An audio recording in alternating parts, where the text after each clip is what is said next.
안녕하세요. 백두산 금융연구소의 백두산입니다. 10월 7일 수요일 아침 9시 8분입니다. 어젯밤에는 악재가 나오면서 시장이 흘러내렸어요. 민주당 부양책을 거절한다. 대선까지 협상 중단해라라고 트럼프가 이야기를 했답니다.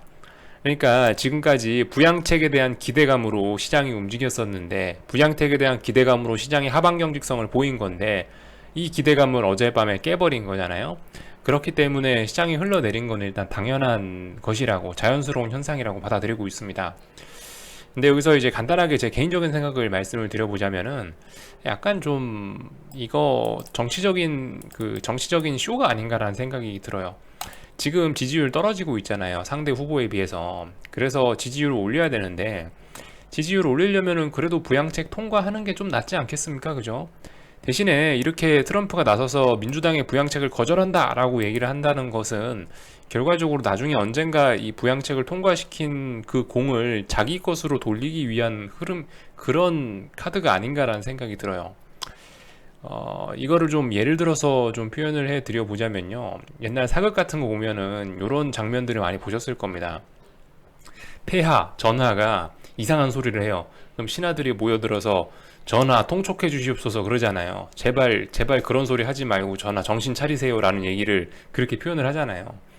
이게 약간 그렇다고요. 이거 공화당 입장에서도 이거는 좀 트럼프 대통령님 그러지 마세요라고 할 만한 것이고, 민주당 입장에서도 야 이거 좀 너무하네라는 생각을 할 거 아닙니까? 신하들 입장에서 보면, 일반 국민들 입장에서 보면 이 말도 안 되는 소리란 말이죠, 그죠? 근데 이제 그렇게 신하들이 민주당 공화당에서 나서갖고 트럼프 야 너 그러면 안 돼 제발 다시 협상하자라는 얘기를 해, 다시 협상하자고 해 라고 하면은 어떻게 되겠어요? 니네가 원하니까 특별히 내가 허락해 줄게 요런 그림이 나올 거 아닙니까? 그래서 어쩌면은 언젠가 부양책이 통과될 건데, 그 부양책 통과되는 거를 본인의 공으로 돌리기 위해서 이런 짓을 하는 게 아닌가라는 생각을 어쨌든 살짝 해봤습니다. 엔터테인먼트로 들으시고요. 아무튼 이런 악재가 나와가지고 어제 시장이 하락을 했다라는 게 일단 중요한 점인 것 같아요.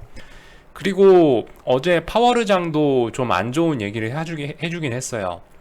파월의장이 회복 노력 멀다, 과도한 경제 지원 위험 낮아라고 얘기를 하고 있는데, 그러니까 무슨 얘기냐면, 야, 니네 빨리 부양책 통과시켜 라고 하는 얘기를 이렇게 한 겁니다.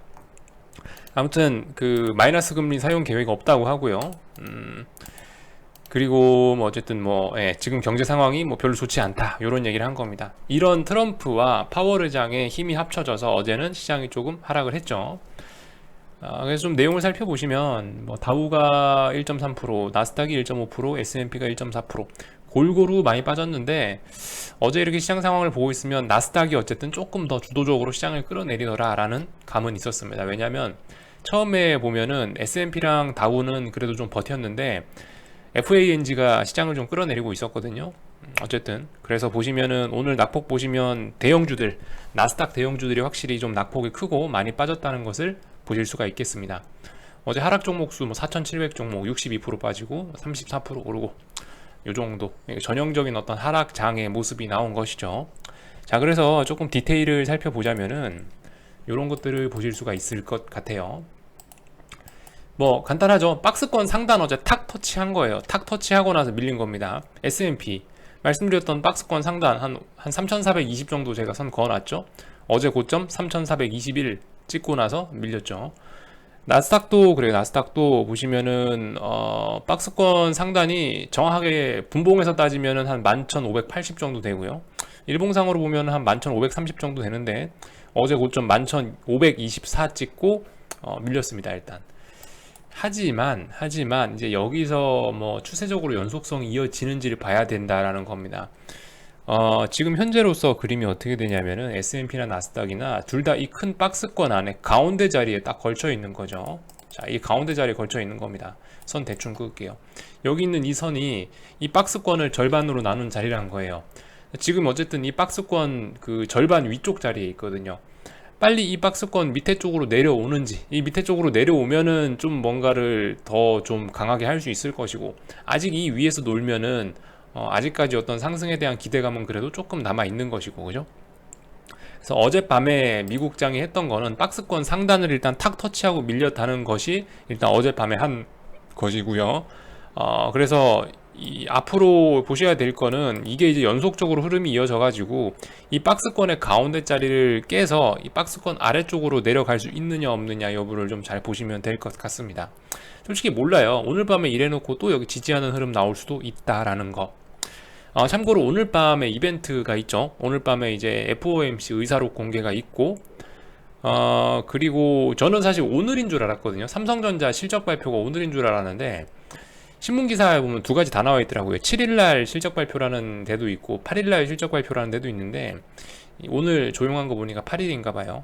그래서 내일 아침이 어떤 뭐 진짜 코스피 같은 경우는 큰 변곡이 되지 않을까라는 생각을 하고 있는데, 근데 아무튼 봐야겠죠. 오늘 밤에 FOMC 의사록 공개가 있으니까 그걸 재료로 해서 이 밑에 쪽으로 내려올 수 있을지 여부를 좀 주목하시면 될 것 같습니다. 하여튼 지금으로서는 박스권에서 밀려야 될 자리 다 밀리고 있는 상황입니다. 다만 이제 최근 흐름을 보면 S&P가 나스닥보다는 조금 강하죠. 보시면 S&P는 정확하게 터치해야 될 자리를 다 터치하면서 이렇게 움직이고 있거든요. S&P 같은 경우는 터치해야 될 자리 다 터치하면서 이렇게 움직이고 있는데, 나스닥은 지금 축축 처지고 있다는 점을 생각해 볼 필요가 있겠습니다. 나스닥 같은 경우는 지금 보시면은 여기 이번에 어땠어요? 여기가 10월 1일 날 만들어 놨던 고점 한 나스닥 선물 11,600짜리인데 어제 테스트 했잖아요. 어제 테스트 했는데 어제 테스트해서 박스권 유지하고 싶으면 11,580 터치 했어야 될 거 아니에요. 근데 뭐야, 터치 못 했죠. 그러면서 저점이 아니 고점이 좀 많이 낮아졌죠. 11,600대였는데 지금 얼마에서 밀렸어요? 11,524에서 밀린 거잖아요. 그러니까 고점이 낮아졌다라는 거, 드라마틱하게 낮아졌다라는 점을 좀 생각해 볼 필요가 있겠습니다. 이제 어쨌든 고점은 드라마틱하게 낮아졌는데 이 저점이 낮아져서 이 박스권 하단 쪽으로 내려와서 일봉상으로 안착을 하려는지 여부를 일단 좀 봐야 될 것 같죠. 자, 아무튼 그런 점을 보시면 될 것 같고, 어쨌든 뭐 요런 점들 정도 주목하시면 될 것 같다. 분봉상으로도 봐도 이 고점이 확실히 좀 많이 낮아졌구나, 이런 점들. 어젯밤에 고점 테스트를 했는데 생각보다 고점에서 저항이 좀 심각하구나 라는 거를 좀 생각해 볼 필요가 있겠습니다. 이 정도 미국장을 말씀드리면 될 것 같고, 뭐 변동성 지수하고 달러 인덱스 정도 좀 살펴보면 될 것 같죠. 어제 말씀드린 대로 어제는 반드시 상승을 했었어야 되는 자리거든요. 달러 인덱스입니다. 달러 인덱스 이렇게 보시면은 어제 만약에 하락했었더라면 어떻게 되냐면 다시 이 박스권 밑으로 와서 갇힌다고 했죠. 다시 박스권 밑으로. 근데 일단 딱 올라야 될 자리에서 일단 올랐어요. 양봉이 나와야 될 자리에서 일단 나왔습니다. 뭐 부양책 안 한다 이런 얘기 나오니까 이제 달러가 강해질 이유가 생긴 거죠. 그래서 지금 현재상으로는 뭐 지킬 자리 다 지키고 있고요. 일단 상승 쪽으로 괜찮은 그림들이 나오고 있습니다. 예를 들면은 뭐 이러한 추세선 하나 대충 긋는 거예요. 대충 긋고 있습니다. 지금 뭐 정확한 건 아니고, 정확하게 하려면 뭐 조금 더 맞춰야 되겠지만, 아무튼 뭐 대충 이런 그림으로 해가지고 지금 뭐 지켜야 될 자리는 다 지키면서 올라가고 있다. 아직까지는 크게 이상한 거 없다. 달러 강세 추세 전환을 이제 생각을 해볼 수가 있겠다라는 거죠. 결과적으로 이래요. 그러니까 결과적으로 여기 있는 이 추세선을 돌파하면서 이 추세가 터져 나오기 시작하는 건데, 여기서 빨리 저점, 빨리 이 지지선 테스트를 한번 했었어야 되는데 이거 안 하고 바로 올라가니까 결국 이까지 내려와서 여기서 테스트 하잖아요. 그죠? 아무튼 테스트는 꼭 했었어야 됐었는데 안 하니까 지금이라도 한다. 아무튼 달러가 그래서 일단 연속적으로 일단 강세로 올라올 수 있을지 여부를 좀 주목해야 될 것 같습니다. 그래서 오늘 밤에 있는 파월의장 FOMC 의사록 공개, 그거를 어떤 재료로 시장에 활용할 수 있을지 여부를 잘 살펴보시면 될 것 같고요. 변동성 지수 보시면은 뭐 어제 올라왔죠. 자연스러운 현상입니다. 자연스러운 현상. 한국은 이렇게 변동성 지수 박스권 상황에서 이 절반 자리에서 지지를 못하고 일단 이 밑에까지 내려왔는데요. 이번에 미국은 어쨌든 좀 강한 모습이 나오고 있거든요. 오늘 밤에도 만약 연속적으로 시장이 하락을 해서 이 박스권 이 밑에 있는 자리, 이 박스권 나스닥 밑에 있는 자리, S&P 밑에 있는 자리로 내려온다면은 그렇게 되면 이제 이쪽 권으로 올라오겠죠. 이쪽 권으로 올라와서 변동성 지수는 어떤 또 좀 큰 난리가 날 준비를 하는 것이다 라고 생각할 수 있겠고, 오늘 밤에 다시 박스권 안쪽 박스권 요 위에 있는 칸에서 이 올라가서 다시 이 위에서 논다면은 뭐 다시 어쨌든 요 정도 내에서 또 빅스는 또 테스트를 하게 될 겁니다. 어쨌든 지금 잘 보셔야 되는 거는 변동성이 잘 죽지 않는다라는 거, 잘 죽지 않고 25대에서 결과적으로 지지력을 보이면서 한번 튀어 올랐네 라는 점을 좀 생각해 보실 필요가 있겠습니다. 당연히 나스닥 변동성도 뭐 상승을 했겠고요, 그죠? 아무튼 뭐 이렇게 올라가고 있습니다. 저점 확 높아지고 있고요. 이런 것만 봐도 상승에는 지금 일단 별로 우호적인 그림은 아니구나 라는 거를 좀 생각을 해볼 필요가 있겠죠. 간단하게 저기 이제 마지막 그 패턴 같은 거나 좀 하나 참 보고 넘어가자면 이런 거예요. 지금 이런 상황입니다. S&P는 대략적으로 15거래일, 16거래일 고점에서 저점까지 15거래일, 16거래일 정도 빠지고 그리고 나서 지금 몇 거래일째 올라오고 있다. 지금 현재 8거래일째 올라왔는데 앞으로 더 빠지는지 잘 봐야 됩니다. 여기서 계속 줄줄줄 흘러내린다면은 뭐다? 하락행차 가능성 생기면서 지금 8거래일 올랐죠. 그 몇 거래일 빠졌다고 했나요? 한 15거래일, 16거래일 빠졌다 그랬죠. 15거래일, 16거래일 빠져야 되는 건지도 한번 잘 보셔야 됩니다. 만약에 이게 이제 어제 반등의 고점이 나온 것이라고 한다면, 반등의 고점이라고 한다면 앞으로 최소 15거래일, 16거래일 2주 거래일 수로 따지면은 15거래일이니까 실제 날짜로 따지면 3주 가까이 10월달 내내 또 흘러내릴 가능성도 염두를 해놔야 될 겁니다. 만약에 그렇게 된다면, 만약에 이게 연속적으로 이제 여기서 고점이 나오고 빠지게 된다라면 그런 점들, 그리고 이 15거래일 동안 16거래일 동안 자빠지게 된다면 여기 밑에 있는 넥라인 지지와 붕괴 여부 잘 살펴보셔야 될 것 같고요, 그죠? 그런 점들 살펴보시면 될 것 같아요. 그림을 그렇게 그리시면 될 것 같고, 일자가 조금씩 다릅니다. 나스닥은 한 12거래일, 13거래일 정도 빠진 거고, 그리고 현재 몇 거래일째 올라왔냐면 한 8거래일 정도 올라오고 있습니다. 몰라요. 여기서 또 고점이 높아질지 어쩔지 모르겠지만 어쩌면 여기서 고점이 나왔을 수도 있고, 그래서 어쩌면 나스닥 같은 경우는 이미 꺼지고 있을 수도 있다. 날짜가 조금씩 다르죠. 아무튼 나스닥 같은 경우는 한 13거래일 빠지고 8거래일 올랐는데 이미 고점이 나왔다고 생각하면은 앞으로 빠질 일이 좀 많이 있겠다, 그죠? 만약에 13거래일이라고 친다면은, 그죠? 언제까지? 10월 20일 날까지 최소한 뭐 자빠질 수 있는 그런 여유가 생긴다. 이건 어쨌든 고점이 나왔다고 가정하고 지금 이렇게 말씀드리는 거고, 이런 패턴이 나올 수 있겠구나라고 생각 정도 하고 가시자 이겁니다. 애플도 한 번만 참 체크하자고요. 애플이, 그러니까 미국 주식시장의 삼성전자니까 애플 같은 경우도 사실 이미 좀 비리비리해 보이긴 하죠. 좀 별로 상황이 안 좋아 보이긴 하죠. 애플 같은 경우는 어떻습니까? 한 13거래일 정도 빠지고 나서, 그리고 나서 지금 몇 거래일 올라왔냐면은 한 8거래일 올라왔죠. 똑같죠. 나스닥 지수하고 13거래일, 8거래일, 그죠? 만약에 고점이 나온 것이라면 앞으로 흘러내릴 일이 제법 많이 남았다라는 거. 여기서부터 요까지 하락했는데, 지금 반등 요까지밖에 안 나왔네. 피보나치 뭐 따져보면은 아마 50% 정도, 50%도 못 올라온 것 같죠. 아무튼 요런 점들 좀 한 번씩 체크해 보실 필요는 있겠습니다. 자, 그래서 오늘이 문제가 아니고 이제 내일이 문제인데요, 그죠? 내일이 어떤 중요한 변곡 자리가 될 것 같다는 생각을 하고 있습니다. 내일. 오늘, 그래서 어쨌든 오늘 보시면 미국이 하락 마감했기 때문에 오늘 한국도 개파락 출발을 하긴 했어요.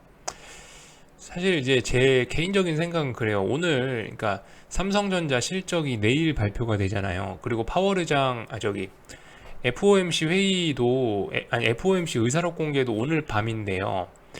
그렇다면은 아직 한국장은 물론 악재가 나왔습니다. 트럼프가 부양책 하지 마라고 한 악재가 나왔긴 나왔는데, 오늘 그렇다고 와르르르르 흘러내려 버리기는 조금 명분이 모자라지 않나라는 생각이 들어요. 내일 삼성전자 실적하고 FOMC 의사록 확인해 봐야 될 거 아니에요, 그죠? 그러니까 아직까지 한국은 오늘 하루 정도는 뭔가 비벼볼 만한 그런 기대감이란 게 남아 있으니까, 또 그리고 옵션 만기일이라는 것 때문에 옵션 포지션들 이런 것 때문에 지수가 많이 급락하기 어렵고 이런 점들도 있기 때문에, 일단 뭐 오늘은 좀 제한적으로 빠질 것 같긴 한데요. 하여튼 봐야죠. 그래서 요런 뭐 선 근처로 내려오면은 조금씩 매집해 보는 게 좋지 않을까. 일단 오늘은 일단 붕 떠가지고 오늘은 인버스들이 갭상승 출발했으니까 솔직히 조금 좀 매집하기에는 조금 좀 껄끄럽지 않을까라는 생각을 하고 있네요. 지금 보시면은 사실 이 중요한 자리들은 보시면요, 여기 보세요. 중요한 자리들은 이거는 이제 저기 코스닥 인버스죠. 이런 자리 보시면 최소한 2거래일, 3거래일 이상 이렇게 자리를 주거든요. 어떤 기회를 줘요. 여기서도 보시면 뭐 엄청나게 기회 많이 주죠. 최소한 내일 정도까지 해서 한 번 더 여기 어디를 분명히 테스트하지 않을까라는 생각을 하고 있는데, 아무튼 뭐 그런 디테일적인 부분은 여러분들이 직접 판단해서 뭐 매매하시고요. 아무튼 지금까지 모양을 보시면 몇 거래일 정도 줬는데 오늘 일단 갭 상승했으니 그냥 오늘은 그냥 지켜보는 게 낫지 않을까라는 생각을 개인적으로는 좀 해보고 있습니다. 이런 디테일한 부분 같은 경우는 이제 여러분들이 직접 분봉 보시면서 열심히 매매하시는 분들은 어쨌든 본인 판단하에 그거 하시는 거고요. 뭐 코스닥 인버스뿐만 아니라 코스피 인버스도 뭐 그래요. 얘도 중요한 자리 보면은 이렇게 몇 번씩 기회를 주긴 주거든요. 보통 보면 한 2, 3거래일 정도 확인을 하는 경향이 있으니까 일단은 뭐 확인 안 할 수도 있지만, 예.